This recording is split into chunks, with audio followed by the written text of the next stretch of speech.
Psalm 139 describes a profoundly intimate relationship between God and the psalmist, which began even in my mother's womb and which continues in every moment of life. There is literally no escape from God's presence. If I climb up into heaven, thou art there. If I go down to hell, thou art there also. This is a picture of divine love and care woven tightly into a human life. The psalmist responds to God's nearness in various ways as the psalm develops. First, there are these haunting words: I will give thanks unto thee, for I am fearfully and wonderfully made. This acknowledges the extraordinary intricacy and complexity of being alive. Then there are some challenging words about hatred of evildoers, which might almost be interpreted as a prayer for protection from one's own fallenness. And then finally there is an invitation to God to examine and judge. The end of the pathway this psalm describes is the way everlasting. O Lord, thou hast searched me out and known me. Thou knowest my down-sitting and mine uprising. Thou understandest my thoughts long before. Thou art about my path and about my bed, and spiest out all my ways.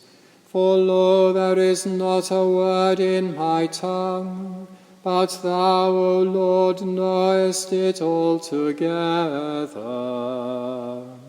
Thou hast fashioned me behind and before, and laid thine hand upon me. Such knowledge is too wonderful and excellent for me. I cannot attain unto it. Whither shall I go then from thy Spirit? Or whither shall I go then from thy presence? If I climb up into heaven, thou art there. If I go down to hell, thou art there also.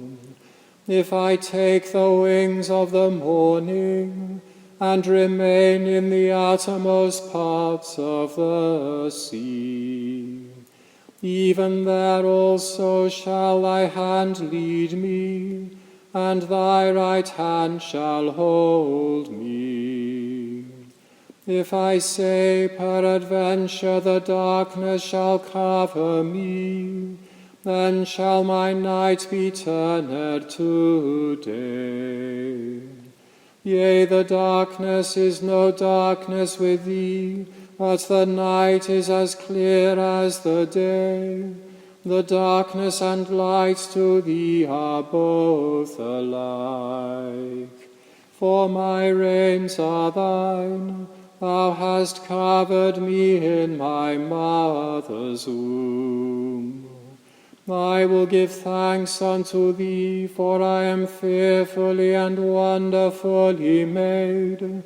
Marvelous are thy works, and that my soul knoweth right well. My bones are not hid from thee, though I be made secretly and fashioned beneath in the earth. Thine eyes did see my substance, yet being imperfect, and in thy book were all my members written, which day by day were fashioned, when as yet there was none of them. How dear are thy counsels unto me, O God! Oh, how great is the sum of them! If I tell them, they are more in number than the sand. When I wake up, I am present with thee. Wilt thou not slay the wicked, O God? Depart from me, ye bloodthirsty men. For they speak unrighteously against thee, and thine enemies take thy name in vain. Do not I hate them, O Lord, that hate thee? And am not I grieved with those that rise up against thee? Yea, I hate them right sore, even as though they were mine enemies.